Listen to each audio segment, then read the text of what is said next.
Everybody, day 26 of the vlog. Today is Indigenous Peoples Day. You may have heard or been familiar with the idea that it's called Columbus Day, but there is a large-scale effort ever since 1977 to slowly, well, the effort hasn't been slowly, but the results have been slowly, to change Columbus Day to Indigenous Peoples Day. And a lot of people don't understand why, and they don't get that.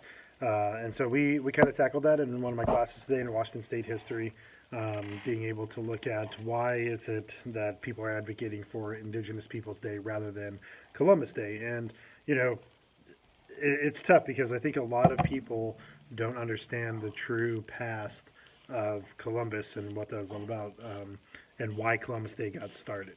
And so, first off, we look at in my class, we looked at a story of Columbus because actually, I don't think a lot of current students have heard the narrative that I grew up with and that I was taught in school of Columbus just being this brave explorer who set sail and sailed the ocean blue in 1492, and the Nina, the Pinta, the Santa Maria, kind of going through like that nursery rhyme type thing, and how he landed on the shores and fell to his knees and praised God for letting him discover this new land.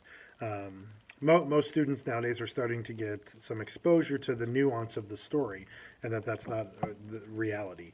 And so, in order to kind of facilitate that, I actually found a book at Goodwill that's called, Follow the Dream and the Christopher Columbus story. And it is horrifying at how little it talks about the realities of Columbus and what he did after he landed on that island. And so the whole story was just talking about, and I read this to the class like it was children's story time. And so we went through, and the whole thing was about, telling a story about how he believed something that nobody else did, which is false right off the bat. People did not believe the earth was flat in 1492. Anybody with any type of education or common sense had accepted that the earth was round. But that he did set sail when nobody else wanted to find that western path to East Asia. And so it kind of goes through this whole story. It talks about them, begging the king and getting rejected and back and forth and finally getting approval and being able to set sail. And then land, like it literally ends with him landing on the shore and praising God for letting him discover this new land. And and then it closes with Columbus died never realizing that he had discovered new land, which is also patently false. So much of the myth around Christopher Columbus was created by Washington Irving in his story of Christopher Columbus, and that's where the flat Earth myth came from. It's also where like this, a lot of the stories about like falling on his knees and praising God and all these different things really started to get steam as it told. So we read it as a class. We read through this children's story that kind of shows a very biased point of view. And then after that, we started looking at the more complicated. We went through it and kind of said, okay, what's the actual history as we move through that? And then we started looking at why, okay, like we cover that in world history, at least in my class, we cover that quite a bit about what he actually did and what he might be guilty of: genocide, the wholesale rape and torture and murder of the entire Taínos Native Americans on the island, as well as other areas. And so, we didn't go into a long time spent on that. We just kind of reflect back on what we learned in world history.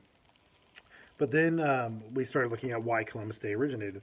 And this is something that a lot of people don't realize, because I think a lot of people that are, have some racial consciousness and understanding definitely want to see Columbus Day go away.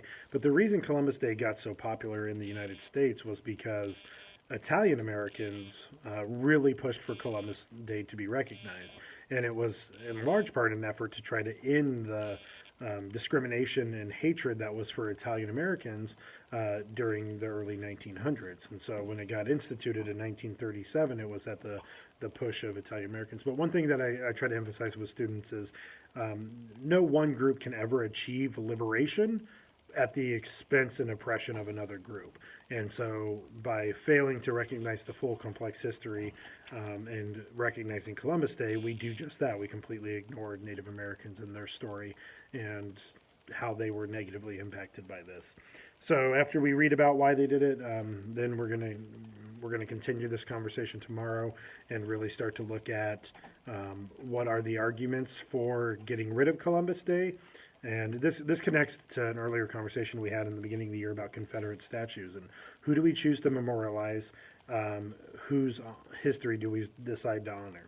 And so we're gonna dig into that a little bit more tomorrow, and then we're gonna end with having my students, because Bellevue as a city has not moved to Indigenous Peoples Day.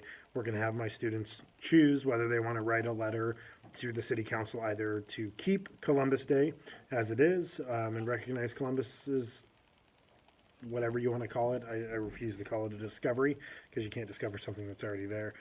Or if they believe that Columbus Day should be abolished and in its place should be Indigenous Peoples Day, which is really important because we are, our school and our community is on stolen Native American lands.